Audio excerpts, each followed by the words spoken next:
On va poursuivre ce soir notre série de reportages sur Walmart, les reportages de Monique Grégoire, mais auparavant, Maryse Gagnon, vous êtes allée ajouter votre grain de sel, si je peux dire, vous êtes allée magasiner pour nous.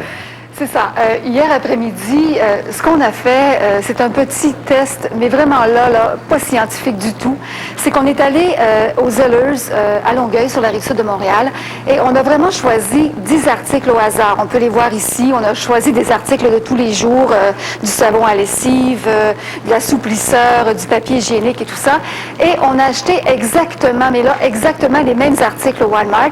Question de comparer les prix. Alors, je vous retiens jusqu'à 17h30. Je vous présente le reportage et bien sûr les résultats de notre petite enquête maison. J'ai bien hâte de voir ça. Merci beaucoup, Maryse. À tout à l'heure.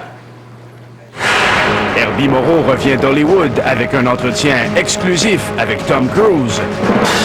Poursuite contre Jeff Fillion. Est-ce que Choix FM a fait suivre Sophie Chiasson?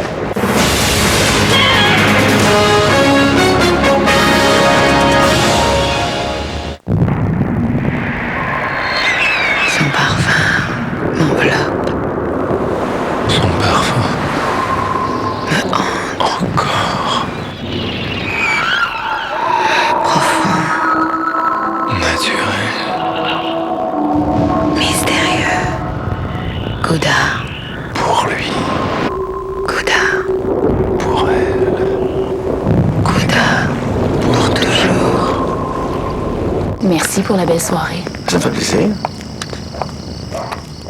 C'est ta voiture?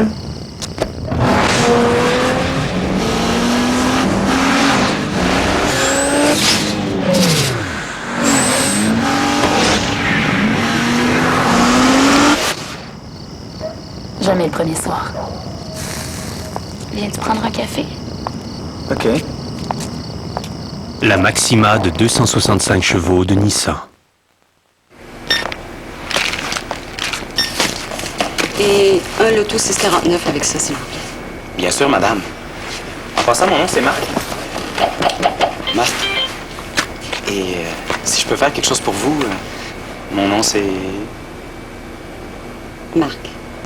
Soyez toujours gentil avec ceux qui jouent au Loto 649. J'aime ça, vos cheveux, c'est... Prochain tirage, 9 millions. Le Loto 649. Ça change pas le monde, sauf que...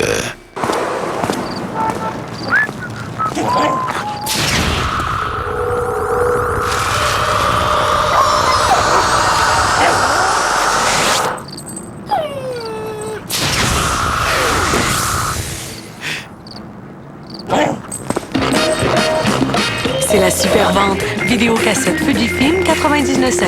Savon Dove, seulement 1,99 $. Les prix, ça fait du bien.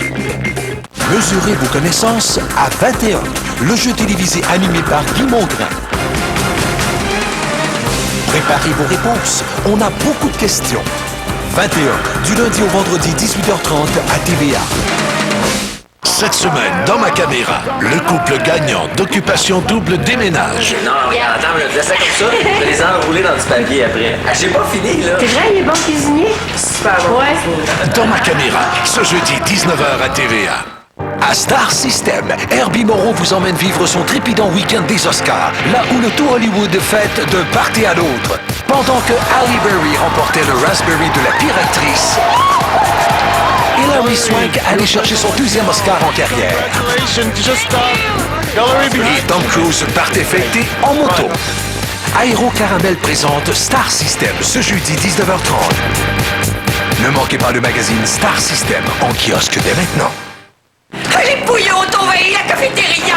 Nous allons tous périr! Calmez-vous! Calmez-vous!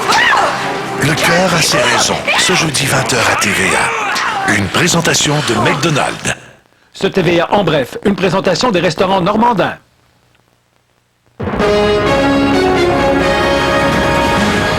Bon après-midi. La prolongation de l'embargo américain sur le bœuf canadien est un autre coup très dur pour les éleveurs québécois. Ainsi, la ferme Rompré de Sainte-Anne-de-la-Pérade ne peut que condamner l'acharnement américain. Et puis, c'est la ruée vers les robes de bal. Les finissantes du secondaire profitent de leur congé de la semaine de relâche pour magasiner leur tenue pour le grand soir. Donc, on vous prépare un reportage à ce sujet ce soir à 18h. Est-ce que vous avez reconnu le gars à côté d'Herbie Moreau, vous? Non, je connais juste Herbie Moreau. Tout le monde en parle aujourd'hui. avec nous, Herbie. Bonsoir. Bonsoir, Pierre. Ça, c'était aux Oscars, la soirée des Oscars, le petit party. Dimanche dernier. Petit party, vous dites Non. gros party. Oui. Toutes les stars d'Hollywood. J'appelle ça le Disneyland de la vedette hollywoodienne. Tout le monde, name it, elles sont là.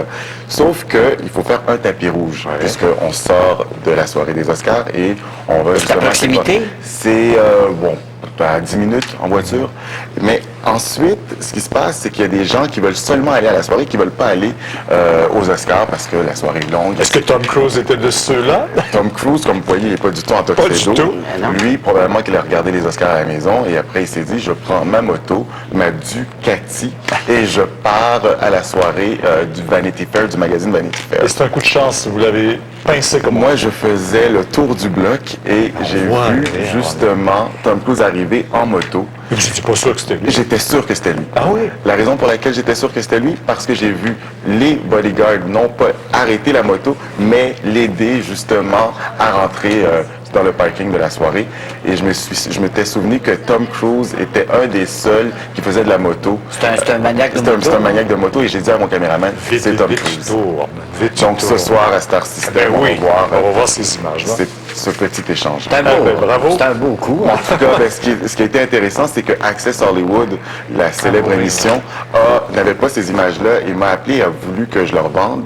Et moi, je me suis dit, non, je vais leur donner la prochaine fois. Ils vont m'aider pour avoir... Ah, les services, bravo. Merci. Au revoir. À Québec, Claude, vous savez qu'on continue d'entendre la poursuite contre l'animateur de radio Jean-François Filion. L'animatrice et présentatrice Sophie Chiasson qui réclame, on le sait, 425 000 $ pour des propos injurieux tenus à son endroit. Alors Sophie, aujourd'hui, ce qui est au cœur des débats, c'est toute la question à savoir si l'animatrice Sophie Chiasson a été suivie, à quel moment? Et c'est surtout de savoir qui aurait bien pu suivre Sophie Chiasson depuis qu'elle a fait une mise en demeure contre la station de Radio Choix. Est-ce qu'il s'agit d'un auditeur ou encore d'une personne qui aurait été employée par la station de radio? Je vous replace un peu dans le contexte. L'avocate de Sophie Chiasson a demandé au propriétaire de Choix, Patrice Demers, est-ce que vous avez fait suivre notre cliente? Il a nié l'avoir fait suivre, mais il dit qu'il est en possession de photos montrant Sophie Chiasson en compagnie de l'animateur Robert Gillet à la sortie d'un restaurant. Et suite à ça, il dit « Je n'ai jamais fait suivre Sophie Chiasson ». Par contre, l'avocate le confronte avec des déclarations qu'il aurait faites à un journal local, comme quoi il était au courant de toutes les allées et venues de Sophie Chiasson. Bref, le genre de déclaration qui peut faire peur à quelqu'un qui les poursuit. Et encore une fois, il a nié avoir tenu ses propos. Et voici ce qu'il a répondu lorsqu'on lui a demandé s'il était conscient que ce genre de déclaration pourrait effrayer Sophie Chiasson. Nous sommes en possession d'une photo de Mme Chiasson avec M. Robert Gillet à la sortie d'un restaurant qui nous a été acheminé par l'éditeur. Et jamais nous avons fait suivre qui que ce soit. Est-ce qu'on prend ça comme une intimidation de la part de l'entourage de Sophie Chiasson, j'imagine? Non? Je pense que c'est vers ça que ça s'enligne. Mais vous savez, il nie avoir dit qu'il était au courant des allées et venues de Sophie Chiasson. Bien, nous avons parlé au journaliste qui avait fait la fameuse entrevue et il maintient que c'est bel et bien ce que Patrice Demers avait déclaré. À ce moment-là. Oui, et demain, on devrait entendre le témoignage de Sophie Chiasson qui, bien sûr, devrait apporter un nouvel éclairage sur toute cette histoire de filature. Merci. Au revoir. Au revoir.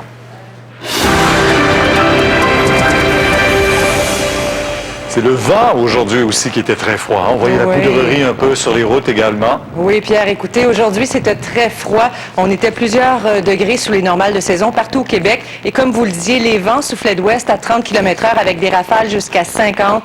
Donc, on avait un bon facteur de refroidissement éolien. La nuit prochaine, ça demeure froid. Par contre, les vents vont diminuer. Demain, c'est beau, c'est froid, avec de bons vents. Je vous donne tous les détails un petit peu plus tard. À tantôt. À tantôt. Embargo sur le bœuf autour du Sénat américain de poser des mots de tête aux producteurs canadiens. Et l'impensable devenu réalité, le tour du monde en 65 heures dans les airs sans s'arrêter une seule fois.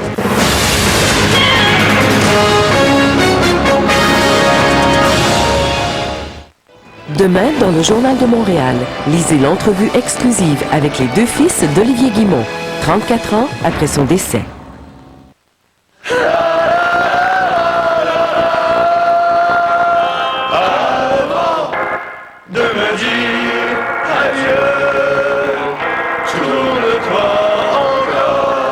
Avant l'arrivée du nouveau modèle, Noël, on se sépare de nos dernières jets à Berlin.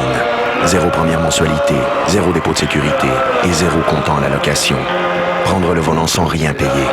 Une offre déchirante de votre concessionnaire Volkswagen. C'est ça, profitez-en! J'ai essayé d'autres purificateurs d'air, mais je cherchais le moyen d'éliminer les odeurs fortes dans la maison, pas simplement les masquer. J'ai trouvé la solution. Le traitement d'air Neutra-Air des fabricants de Lysol est une percée révolutionnaire qui agit en s'attaquant aux molécules d'odeur tenaces pour éliminer les odeurs ambiantes. Neutra-Air se débarrasse en vitesse des odeurs de couches désagréables et même des odeurs d'animaux domestiques. Il élimine les odeurs persistantes à la source, même celles causées par les germes, pour laisser dans l'air une senteur de propreté. Ne vous contentez pas de masquer les odeurs. Éliminez-les avec Neutra-Air de Lysol. OK. Oui, c'est bien. Bouge pas. Suivant. Nathalie. Présente.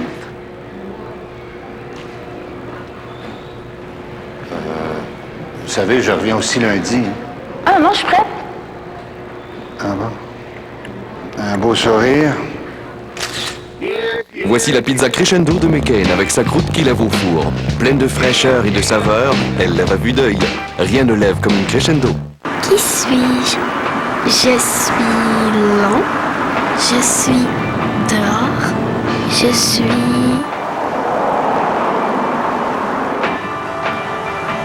bleu.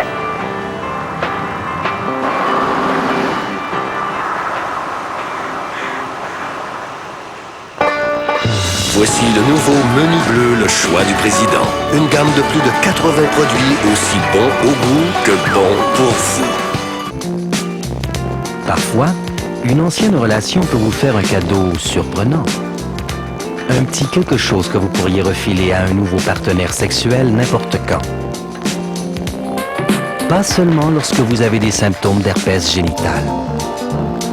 Demandez à votre médecin la trousse sur la santé et l'herpès. Vous apprendrez comment réduire le risque de transmission et mieux maîtriser vos symptômes d'herpès. Vous ne devriez vous en porter que mieux, tous les deux. Ce jeudi, pour Pascal et Jean-Paul, tout bascule. Larry, Larry. OK. Le but, là, c'est de le faire parler le plus longtemps possible pour qu'on puisse retracer l'appel, OK? Je t'appelle juste pour te dire que je t'aime. OK, bye.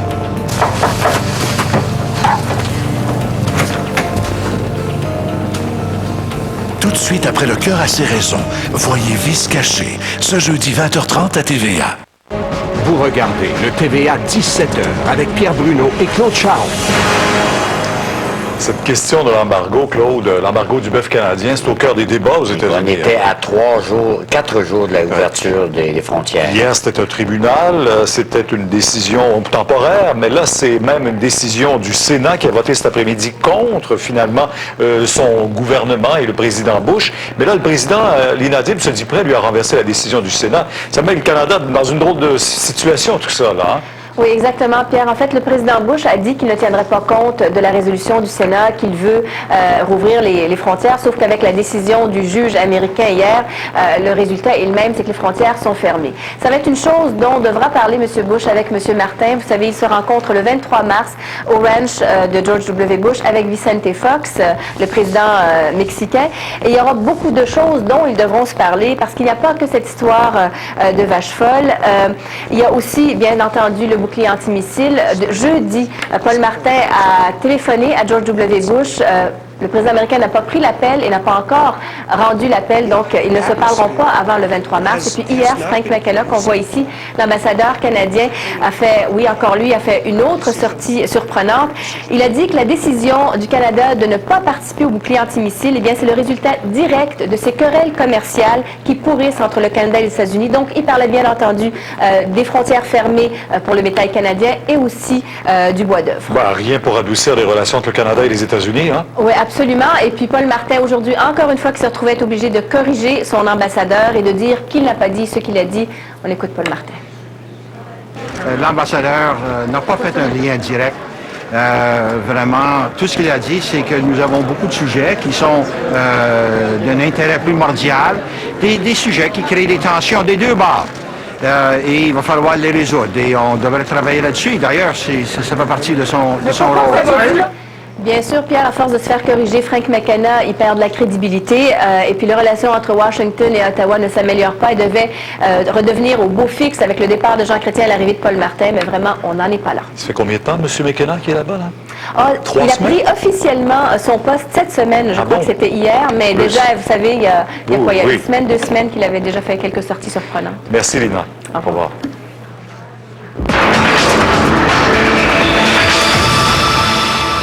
Alors, vous le savez peut-être déjà, les avocats de Jean Chrétien sont revenus à la charge aujourd'hui et ont déposé ce matin à la Cour fédérale une demande de récusation du juge chargé d'enquêter sur le scandale des commandites, le juge Gomery. Ils veulent ainsi le forcer à démissionner. Et pour en parler, je me suis entretenu un peu plus tôt cet après-midi avant son départ pour le Congrès libéral à Ottawa avec le journaliste Michel Vastel. Monsieur Vastel, bonsoir. Bonsoir.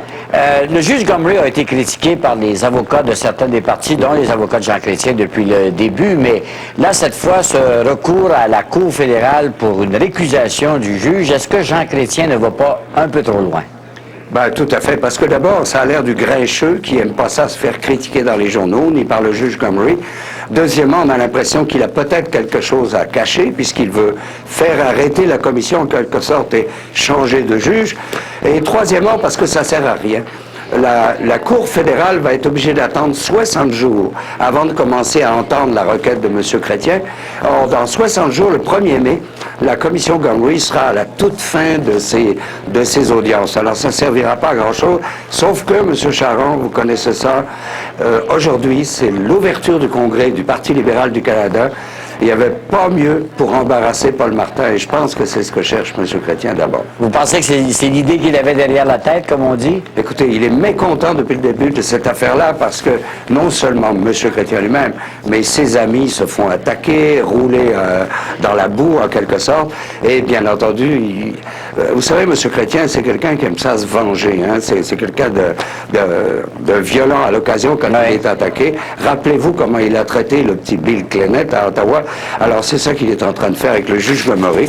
Il le prend par le cou, il le secoue, jusqu'à ce que M. Gomery se taise. Et apparemment, c'est pas ce que va faire le juge Gomery. Michel, vous dites ce matin dans votre chronique dans le journal Le Soleil que toute cette affaire de commission Gomery vous met mal à l'aise. Le déroulement de la commission, en fait, vous met mal à l'aise. Qu'est-ce que vous voulez dire au juste? Oui, c'est ça. Et je ne veux pas défendre Jean Lafleur, ni M.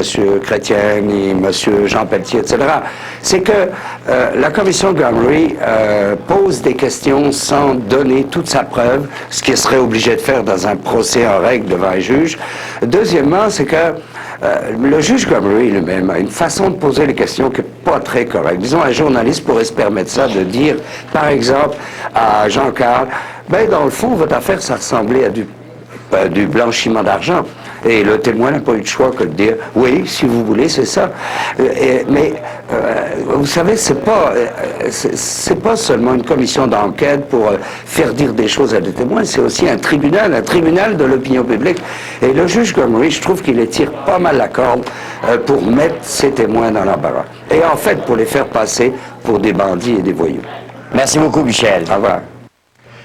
Claude, vous vous souvenez certainement de ces images. Ce sont des fonctionnaires du gouvernement québécois qui allaient prendre une formation dans des simulateurs de vol du côté de Québec. Des images qui ont fait réagir la présidente du Conseil du Trésor, Monique Jérôme-Forget, qui a mis fin à la pratique pour les fonctionnaires à son emploi et suggère aux autres ministères de faire pareil. Elle juge que c'est pas pertinent, demande que dorénavant, oui, les sommes qui sont dépensées à la formation le soient de façon vraiment, vraiment instructive. Une triste mésaventure qui était survenue à un couple qui faisait l'ascension du Cap Trinité de Saguenay à l'été de 2002. C'est à 2002, ça. C'est vrai. Et le coroner conclut que c'est l'inexpérience et le manque de compétences techniques du couple, finalement, qui leur a coûté la vie. Il s'agit de Lucie Poirier et Jacques Veillette. Il estime que la plateforme qui soutenait leur bivouac et qui s'est détachée de la montagne avait été mal installée. Les deux alpinistes n'avaient pas pris soin de s'attacher eux-mêmes à la paroi. Alors, le coroner en vient dans ses recommandations à dire aux organismes qui s'occupent de l'alpinisme, concertez-vous pour offrir de meilleures formations à tous ceux qui commencent dans ce sport-là. Walmart, les prix les plus bas tous les jours. Est-ce vrai? TVA fait la comparaison. Et la chaleur méditerranéenne envahit Montréal. Maria Paget débarque avec sa troupe de flamenco.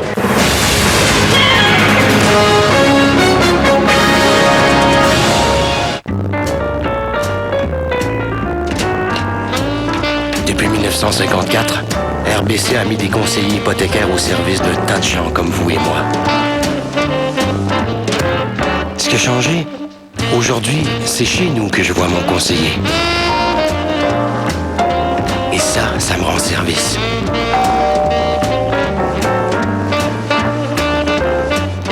C'est pour ça qu'on a choisi RBC.